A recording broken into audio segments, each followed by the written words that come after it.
اب ان سے مزید کا تقاضا کرنا کہ وہ انہیں تسلیم کریں کہ ایک لیجیٹیمیٹ گورنمنٹ کے، یہ ایک سب سے بڑا سوالیہ نشان ہے، اور اس کا حل کسی اور نے نہیں ڈھونڈنا، یہ انہوں نے خود اپنے عمل سے ثابت کرنا ہے کہ اب وہ پہلے والے اخوان طالبان نہیں ہیں، اب وہ جو چہرہ لے کر آئے ہیں سامنے، وہ وہی چہرہ ہے کہ جو دنیا بھر کو قابل قبول ہوگا اور جو دنیا کے ساتھ چلیں گے۔ صحیح، ٹھیک ہے۔ ہمیں اس وقت جو ہے ٹیلی فونک لائن کے اوپر حسن خان صاحب نے بھی جوائن کیا ہے، ہمارے افغانستان امور ہیں، تمام ان صورتحال کو جو ہے وہ انہوں نے بڑے قریب سے بھی دیکھا ہوا ہے۔ حسن خان صاحب، سب سے پہلے تو آپ کے وقت کا بہت شکریہ۔ حسن خان صاحب، آپ کو آواز آ رہی ہے ہماری؟ جی میری آواز آ رہی ہے؟ جی آ رہی ہے ٹھیک۔ جی حسن خان صاحب، سب سے پہلے تو السلام علیکم، اور آپ کے وقت کا بھی بہت شکریہ۔ اس کے ساتھ ہی پہلا سوال میں آپ سے یہ کرنا چاہوں گا کہ آپ نے چونکہ کل ایک اہم انٹرویو بھی کیا ہے امیر خان متقی صاحب کا، مجھے یہ بتائیے گا کہ طالبان قیادت جو ہے وہ کیا سوچ رہی ہے کہ عالمی دنیا ان کو تسلیم نہیں کر رہی ہے، اس حوالے سے ان کے حوالے سے کیا پالیسی ہے، کس طرح وہ دنیا کو منوائیں گے؟ انہوں نے امداد بھی لینی ہے، تمام جو چیزیں ہیں وہ پیوست ہیں، منسلک ہے عالمی دنیا کے حوالے سے، تو طالبان قیادت کیا اس وقت سوچ رہی ہے؟ آپ کو ابہام نظر آتا ہے، کنفیوژن ہے، یا وہ یقین ہے ان کو کہ وہ تسلیم کر لیں گے عالمی دنیا کو؟ جی تھینک یو ویری مچ۔ اصل میں طالبان کا مسئلہ یہ ہے کہ وہ ابھی تک یہ سمجھ رہے ہیں کہ دنیا جو ہے وہ مجبور ہے، the reason is کہ دنیا پہ پریشر بڑھ رہی ہے اس وقت میڈیا اور سوشل میڈیا کی وجہ سے کہ افغان عوام جو ہے ان کو ٹارگٹ نہ کیا جائے طالبان کے ساتھ اپنی پالیسیز کی وجہ سے، یا جو بھی طالبان کے ساتھ ان کا جو مسئلہ چل رہا ہے اسپیشلی امریکہ اور مغرب کا، اس وجہ سے وہ ابھی تک جو میرے تو ان کے ساتھ 2-3 انٹریکشن ہوئی when he was in اسلام آباد، لیکن کہیں پہ وہ مجھے نظر نہیں آ رہا تھا کہ وہ لگ رہا ہے کہ وہ تھوڑا سا جلدی میں ہے کہ دنیا ہمیں ریکگنائز کرے یا ہمارے ساتھ جو ہے فارمل وہ کرے، بلکہ وہ بار بار یہی کہہ رہا تھا کہ ہمیں تو کوئی مسئلہ نہیں ہے، پوری دنیا ہمیں وہ حیثیت دے رہی ہے جو کہ ایک باقاعدہ طور پر تسلیم شدہ گورنمنٹ کے نمائندوں کو دے رہی ہے، اور وہ پاکستان کی مثال بھی دے رہا تھا کہ میں یہاں پہ آیا ہوں تو مجھے تو کہیں پہ یہ نظر نہیں آیا کہ میں ایک حکومت کا نمائندہ نہیں ہوں۔ دوسری بات یہ ہے کہ وہ اپنی ہی بات کر رہا ہے میرے خیال میں، اور وہ ہارڈلی دوسرے کو سننے کی کوشش کر رہا ہے۔ وہ یہی ہے کہ وہ کہہ رہے کہ دیکھیں حکومت ہم سے چاہتی ہے کہ ہم ایک آل انکلوسیو گورنمنٹ بنائیں، ہماری حکومت تو آل انکلوسیو ہے، اور وہ یہ بات بڑی فورس سے کرتا ہے کہ ہماری حکومت میں تمام جو ایتھنک کمیونٹیز ہے، خواہ وہ پختون ہے، تاجک ہے، ازبک ہے، ہزارہ وغیرہ و دیگر ہے، ان کے نمائندے شامل ہے۔ اسی طرح وہ ان کا دوسرا آرگومنٹ یہ ہوتا ہے کہ اگر آپ جیوگرافیکلی دیکھیں تو ہم نے تقریباً ہر علاقے سے منسٹر لیا ہوا ہے، اور تیسری بات جب وہ کرتا ہے وہ یہی کہتا ہے کہ ہماری حکومت میں وہ تمام لوگ شامل ہیں جو ڈاکٹر اشرف غنی حکومت میں تھے، وہ اس کا اشارہ بیوروکریسی کی طرف ہے، ان کا اشارہ جو ہے گورنمنٹ آفیسر یا آفیشل کی طرف ہے، تو وہ یہ ماننے کے لیے تیار ہی نہیں ہے کہ ہماری گورنمنٹ یعنی آپ کی بات سے یہ لگ رہا ہے کہ یہ جو تاثر دیا گیا تھا کہ طالبان اب بدل چکے ہیں، ایسا کچھ بھی نہیں ہے؟ میرے خیال میں ان کے ذہن میں یہ ہے کہ جب دنیا نے ان کی کافی تعریف کی، میڈیا نے، کہ جب امریکہ کے ساتھ ان کی 18 مہینے پہ محیط مذاکرات ہوئے تو دنیا یہ سمجھنے لگی کہ یہ لوگ بہت بڑے اچھے سفارتکار ہیں، اور تو متقی صاحب نے پاکستان میں بھی وہ اپنی سفارتکاری جو تھی اس کا میرے خیال میں کافی اچھی طرح ان کا استعمال کیا ہے۔ تاثر یہ دیا ہے کہ مطلب اپنی بات کی ہے اور فل فورس کے ساتھ کی ہے۔ اس نے یہاں تک، جب میں نے ان سے ایک سوال کیا کہ پاکستان میں آپ ہے، یہاں پہ ٹرائیکا پلس کی میٹنگ ہو رہی ہے، اور ٹرائیکا پلس میں چین، روس اور Pakistan almost on your side ہے، لیکن ان کی طرف سے بھی آپ پہ اعتماد نہیں ہے۔ انہیں 3 ڈیمانڈز کیے ہیں ٹرائیکا پلس نے، اور وہ جوائنٹ اسٹیٹمنٹ امریکہ بھی اس میں شامل ہے کہ آپ لوگوں نے انکلوسیو گورنمنٹ جو آپ کی ہے یہ نہیں ہے، خواتین کے ساتھ آپ کا رویہ ٹھیک نہیں ہے، اور اسی طرح جو دہشت گرد تنظیمیں ہیں ان کے ساتھ آپ لوگوں نے ابھی تک اپنے روابط جو ہے وہ منقطع نہیں کیے ہیں۔ لیکن وہ کہہ رہا تھا کہ یہ تو سیاسی چیزیں ہوتی ہے، یہ دباؤ ڈالنے کے لیے ہیں اور ہم جو ہے کسی بھی صورت دباؤ ایکسیپٹ نہیں کریں گے. تو میرا مطلب یہ ہے کہ مجھے لگ نہیں رہا ہے کہ وہ اپنی جو کرنے سے جو وہ سنجیدگی اس طرح سے ہمیں کرے. جو ہے وہ ہوتی بھی نظر نہیں آ رہی. آپ کی باتوں سے جو ہے وہ آپ کو انٹرویو کے دوران یہ نتیجہ نکلا ہے. میں ایک آخری سوال آپ سے کرنا چاہوں گا کیونکہ آپ کی بھی مصروفیات ہیں یقینی طور پر. ٹی ٹی پی کے حوالے سے انہوں نے کیا بات کی کہ وہ ثالث کا کردار ادا کر رہے ہیں، کن شرائط کے اوپر کر رہے ہیں، کل کو ٹی ٹی پی پھر مکر جاتی ہے تو اس صورت میں افغان جو قیادت ہے طالبان، یہ ان کا کیا موقف ہوگا؟ لیکن ایک بات اس نے مجھے بڑی دلچسپ لگی.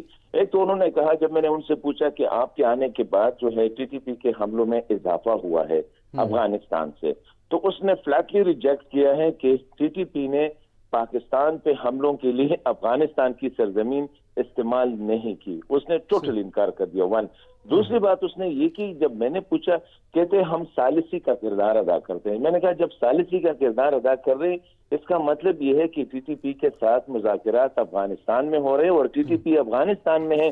کہتے ہیں نہیں، افغانستان میں نہیں، مذاکرات تو پہلے پاکستان میں ہوئے، لیکن ہو سکتا ہے اگر ضرورت پڑی تو افغانستان بھی ہوسٹ کر سکتے ہیں. مطلب انہوں نے یہ تاثر کو ظاہر کیا کہ مذاکرات جو ہے وہ افغانستان میں ہو رہے ہیں. انہوں نے کہا کہ مذاکرات تو پہلے ابھی تک پاکستان میں ہو رہے ہیں اور ہو سکتا ہے کہ افغانستان میں بھی ہو جائے.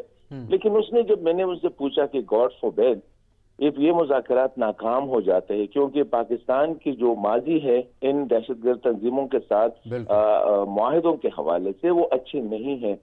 ہر صورت ہم نے دیکھا ہے کہ یہ معاہدے ناکام ہوئے ہیں ماضی میں.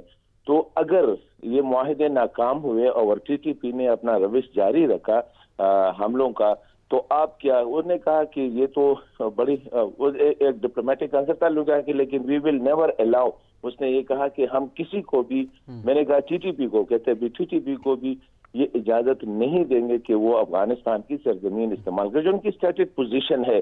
اور میں سمجھتا ہوں کہ کافی حد تک جو ہے وہ ٹی ٹی پی کے خلاف کسی بھی قسم کی، میرا رائے ہے انٹریکشن سے، کہ وہ ٹی ٹی پی کے خلاف طالبان جو ہے یا اسپیشلی جو حقانی نیٹ ورک ان کا ہے جو ایسٹ اور اسپیشلی صدرن ڈسٹرکٹ، یہ جو ایسٹرن سائڈ پہ جو آپریٹ کرتا ہے اسپیشلی خوست اور پاکستان کے ساتھ لگے ہوئے علاقوں میں، یہاں پہ میں نہیں دیکھتا ہوں کہ وہ مستقبل میں ٹی ٹی پی کے خلاف طاقت کا استعمال کریں گے فور کئی ریزنز. ٹی ٹی پی کے خلاف طاقت کا استعمال افغان قیادت نہیں کرے گی. حسن خان صاحب، آپ کے وقت کا بہت شکریہ.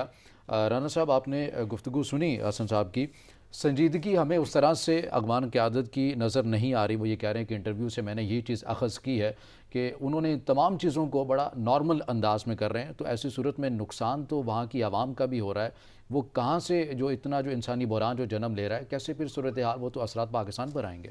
اچھا، اس میں تو پہلے یہ دیکھیں جو بھی ڈسکس ہو رہا تھا کہ امیر خان متقی نے تو کلیئر کہہ دیا کہ ہم افغان جو ٹی ٹی پی جو ہے اس کے خلاف ہم کارروائی نہیں کر سکتے، ہم سہولت کار بن کے مذاکرات ایک ٹیبل پہ لا سکتے ہیں. انہوں نے کلیئر کہا. یہ جو ٹریکا پلس کے بعد جو ان کی وہ پریس کانفرنس تھی اس میں انہوں نے واضح طور پہ یہ ڈسکشن کر. ایک بات جو اس میں اہم نقطہ تھا، یہ جو ٹریکا پلس کی جو میٹنگ ہوئی اکتوبر کے بعد ان کا یہ 9واں اجلاس تھا، اس میں کسی ایک جگہ پہ بھی امریکہ کی نمائندگی نہیں ہوئی.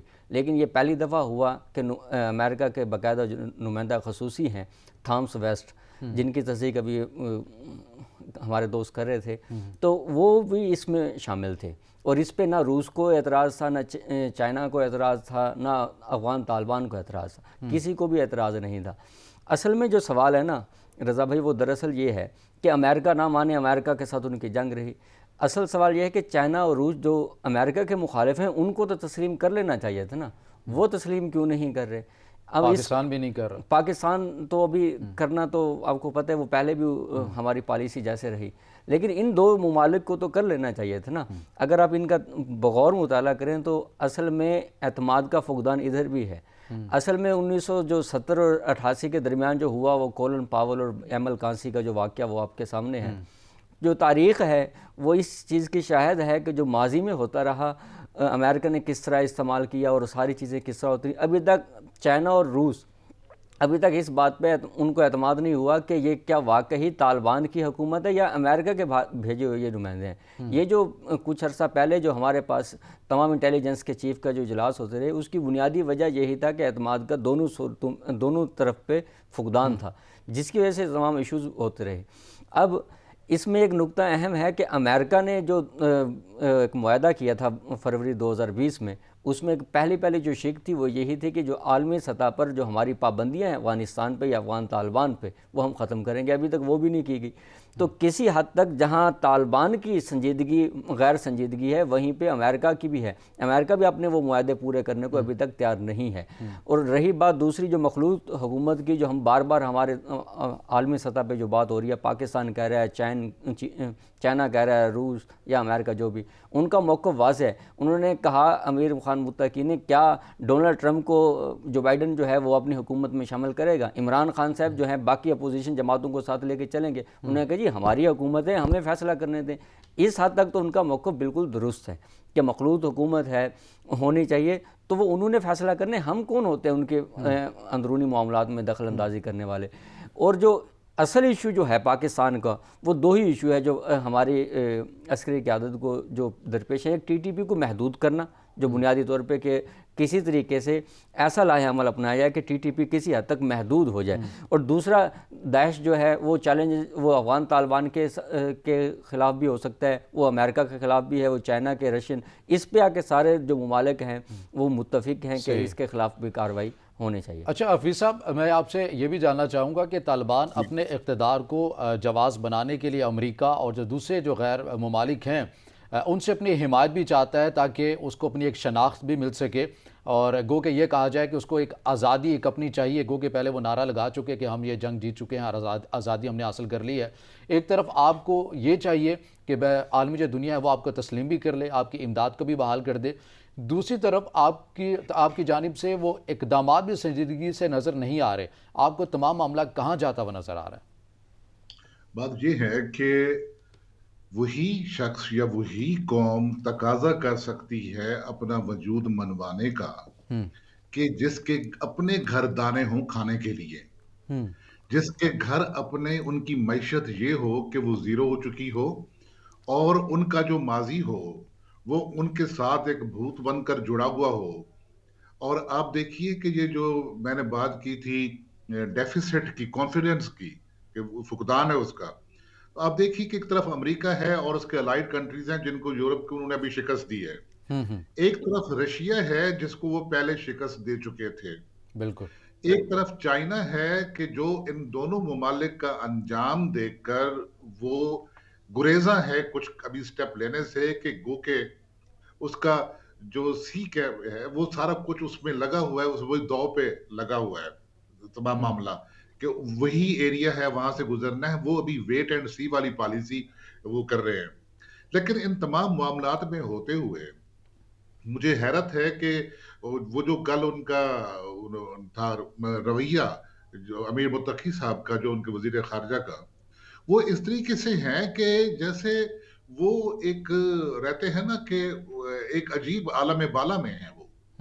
وہ جو گراؤنڈ ریئلٹیز ہیں ان کا ان کو ادراک ہی نہیں ہے، نہ وہ ادراک کرنا چاہتے ہیں. اب پاکستان کا مسئلہ کیا ہے؟ پاکستان گھرا ہوا ہے کہ اس کا یہ بارڈر غیر محفوظ اس لیے ہو جاتا ہے کہ ایک تو وہ جو تمام دہشت گرد گروپ ہیں جس میں داعش بھی ہے، باقی لوگ بھی ہیں، القاعدہ کا بھی وجود رہا ہے سارے، اور وہ کہیں نہ کہیں اب بھی موجود ہے. ایک تو وہ ہمارے ہاں داراتے ہیں کہ انہیں پاکستان کا جو اسلامک پروگرام، وہ ہمارا اسلامی ایٹم بم ہے یا جسے ہم اٹامک پروگرام ہمارا ہے، اس پر قبضہ کرنا چاہتے ہیں کہ اگر یہ ایک ایٹمی پاکستان ان کے ہاتھ میں آ جائے تو پھر یہ بآسانی جو وہ خواب دیکھ رہے ہیں کہ پوری دنیا پر اپنا قبضہ کر سکتے ہیں. تو پاکستان کی جو موجودہ حکومت ہے یا ہماری اسٹیبلشمنٹ ہے، ایک طرف تو وہ اس بارڈر کو محفوظ کرنا چاہتی ہے.